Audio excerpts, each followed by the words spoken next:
Hello and welcome back to my channel. Today I'm a bit more informal because I want to show off my new jumper. It has a map of Kilkenny on it, the vanity. And also it's a bit more informal because I'm not going to be teaching or anything or explaining stuff. And instead I'm going to talk to someone about their experience with field papers and collecting field names. Her name is Caroline. I met her through Kilkenny Archaeological Society, but we haven't actually talked before this little chat, so I recorded the chat before and now I'm recording the intro afterwards. Before we had this chat online, we've never talked because COVID, I guess. And she's been watching my tutorials on YouTube and has taught herself how to use OpenStreetMap and field papers, and she's having quite a bit of success with it. And I thought it might be a good idea to have a second opinion about the whole thing, and it's great that she agreed to it. It's not a video as such because I wasn't sure if my internet connection would be strong enough. It usually isn't, but of course Murphy's Law it was for it, but I had already decided not to record the video, so it's only audio recordings, but I will add a few pictures to make it more interesting, hopefully, and I hope you enjoy that.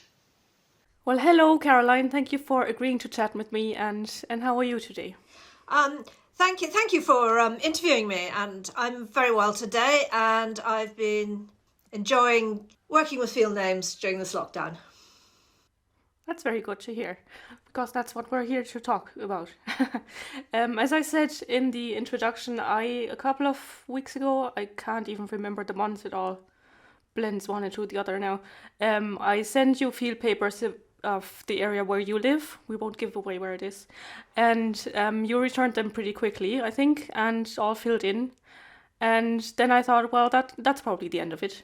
But you kind of decided to collect furthermore.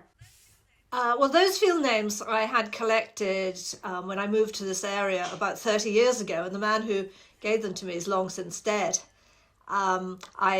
I have always had an interest in field names, and I feel there's a lot of hidden history in field names that's there that could be mined. And so you actually gave me something to think about during lockdown, and I thought, well, this might be a nice lockdown project for this year. I had a lockdown project for last year, and I thought this might be a nice project for 2021. Well, that's good to hear. We'll talk about your other lockdown projects later, just to keep with the field papers for now. And then I think you send out more field papers to your neighbours, or I think you're in, apart from being in Kilkenny Archaeological Society, I think you're in another one locally. I am. I'm in Dukas Talaheran Heritage Society, and I've been a member of it for years and years. And they collected a lot of field names in 2004, but they never mapped them. And this seemed to me to be a wonderful opportunity to attempt, I'm not sure that we'll be able to, but to attempt to map some of those names that have been collected. Yeah, that would be great because like people who are familiar with Kilkenny history probably know about O'Kelly's place names of County Kilkenny, and he has quite a few field names in it. But like the collection, the 2004 collection, they're not mapped, so they're basically just names. Basically, they're just words, really, because if you don't have a reference point for them, there's not really. We do know the farms that they're attached to, but we can't pinpoint where they are on the farms. So that's where we're going to start doing some of that work. And one person has already got back to me, and he gave me a lot of field names that were collected then, and I have mapped those. And I have other field papers out. They're always slow to come back, but one man who I was talking to the other day, because I do a lot of walking in the area at the moment, and I've been talking to him about it, and he actually requested some field papers from me. So I was very excited about that because it meant he was taking an interest. Yeah, I think it's very important to talk to people. Look, I've only moved out to where I live now in May 2020, and I've lived in towns and cities all my life before that. And I try to send out field papers to my neighbours, but I don't hear back from them because they don't know me, I think. Yes, I find there's probably several reasons, but I find field names seem to be something terribly personal, and I have discussed this with one landowner, and there's almost a feeling that in certain cases, I'm not saying everyone is like this, that they might be parting with part of their soul, or they're giving away something that they own. By giving you the field names, and they don't want to make them public. They don't want to part with them. Yeah. It's very interesting. I mean, it's sad that they don't want to part with them, but it's really interesting to see how really, really important and personal those names are for them and in the family for generations often. I don't get it, why they wouldn't part with them, but that's because I'm a linguist and, part-time historian or whatever. And I think it is very important to share that knowledge because... Well, there are other people who are definitely interested in sharing the knowledge, but they're a bit frightened by it. If I mention that I'll send them some maps by email, they get very scared because the people who have the knowledge, some of them don't even use email. Yeah, so that makes it difficult. I have to talk to them about it and around it, and usually I can tell them, look, I can print out some maps for you, and I will deliver the map to you. And then I say to them, you can fill in a map, couldn't you? And they say, oh yes, I can do that, all right. And then they're a bit less frightened by it.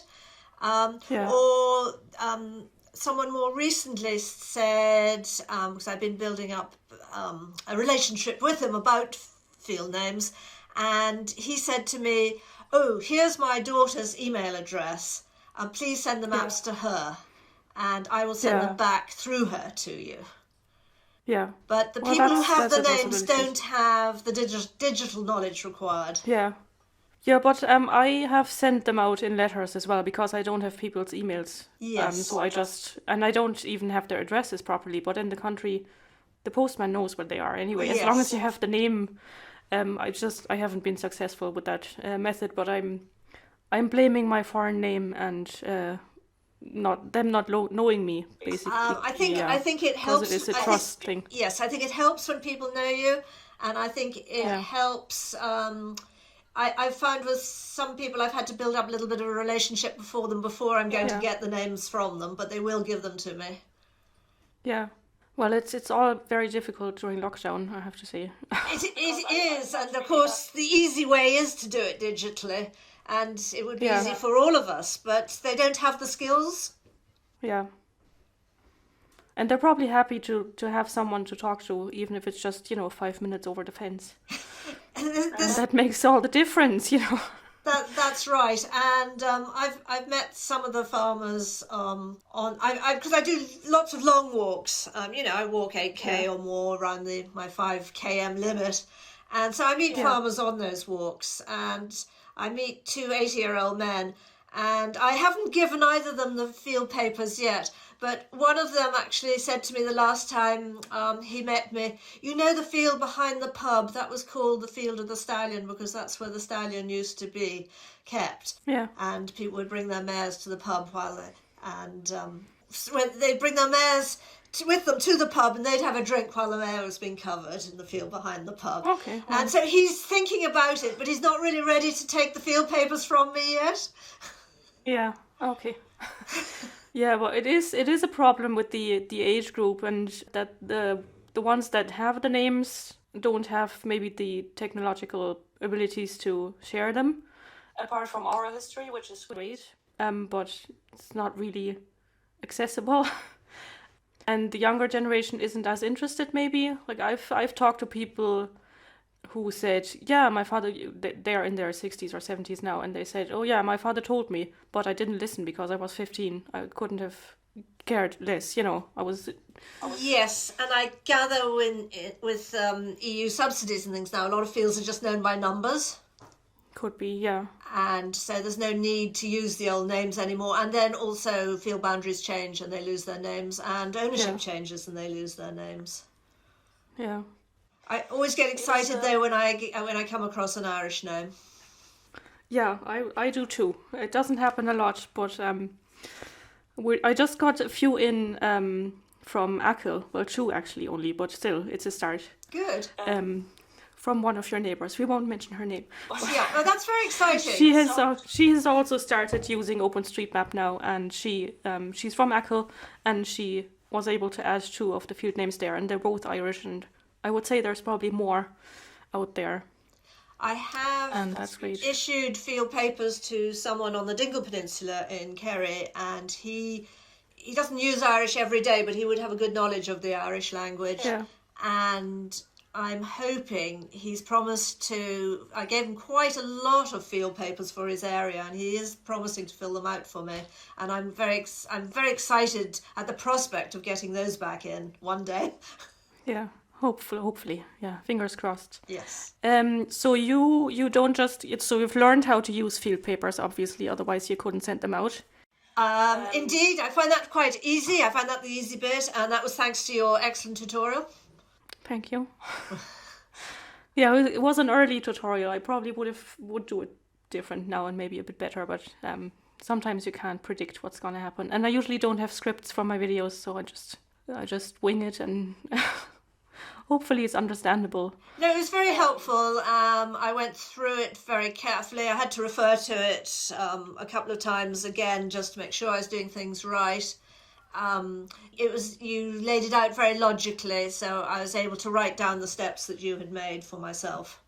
Yeah. So that was helpful. That's good to hear. And then what I did, the few papers that I got back, I didn't scan them in. I just have them on my desk and just copy whatever is on the paper onto OpenStreetMap. But I think you actually use the upload function and the QR code. I have done some.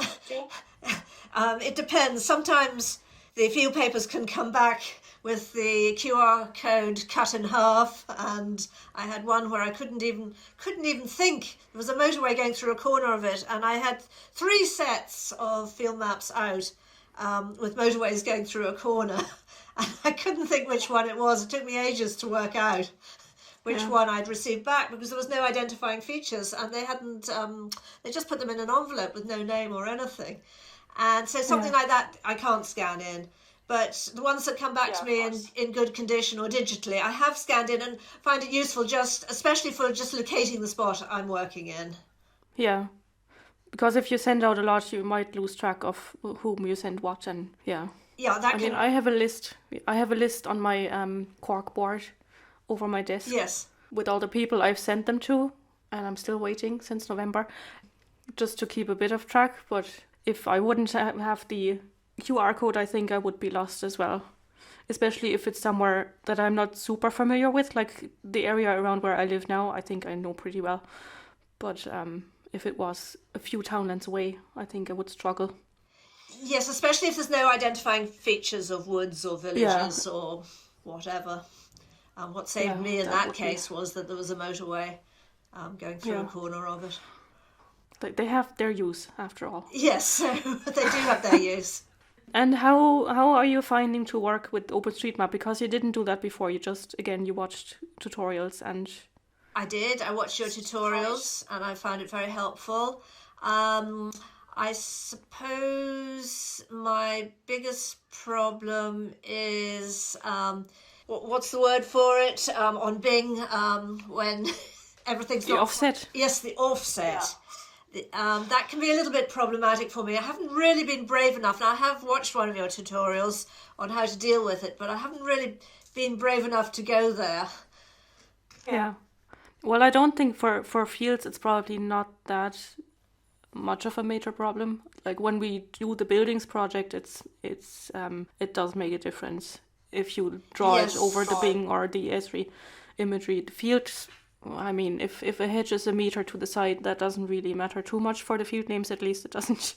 For property, for ownership, they would probably go AWOL if we just moved their hedge a meter. Indeed.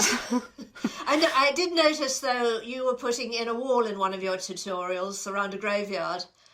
Yeah. And I wouldn't be that skilled to do that because...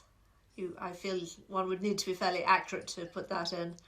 Yeah, well, I guess. Again, it's not as important as mapping, let's say, something really small in a town, like a post box or something. If you know, True. if you were tagging something for visually impaired people, and it does make a difference if an obstacle is a meter to the left or to the right. Yes, of course. I don't think for a graveyard wall, it's not that super important. But I do find every time I upload information, my skills improve, and you learn something new every time you do it, really. Yeah, that's great. So would you, if your historical society in your area, if they wanted to do a FieldPapers or a Fieldnames project, would you recommend FieldPapers to them, or would you think it's more suitable for an individual sending it out? I think they would find it a little bit complicated. Yeah. There may be one or two people there capable of using it, but I think overall, that's because of the demographic, not. It is, yes. Yeah. Yeah, it's not FieldPapers' fault. Yeah, no, absolutely not. Yeah. Because I find it... For a school project maybe, or, you know, if yes, I think for that generation, there should be... I would really highly recommend it. Yeah. It should be very, very easy for them to use. Yeah. And do you think you would have started doing that without COVID, or do you think the lockdown played a part in how deeply you got involved? The lockdown probably has played a part, but I would have an interest anyway. Yeah. And it just seemed like a new challenge that came along at the right time. But lockdown has probably speeded it up and speeded my interest up. That's kind of good to hear. Yeah. And earlier you talked about other lockdown projects that you did last year. Do you want to tell us a bit about those? Last year I restored a wooden boat that was built in 1885. It was clinker built, and it is 13 foot long, and it had been sitting in a shed for 40 years not doing anything much, and it had a dark tarry type varnish on the inside and lots of layers of old varnish that had reached the end of its days on the outside. So I started stripping it down at the last March, thinking it would take about 6 weeks, and it actually took the best part of 11 months to do, and is now completed.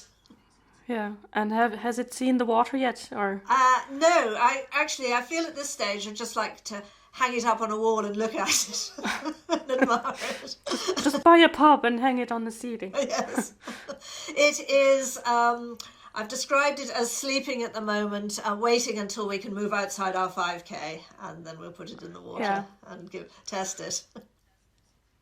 Yeah, that's fascinating that such an old boat could still go, basically. Yeah, the intention is to use it. Yeah, it's great to hear.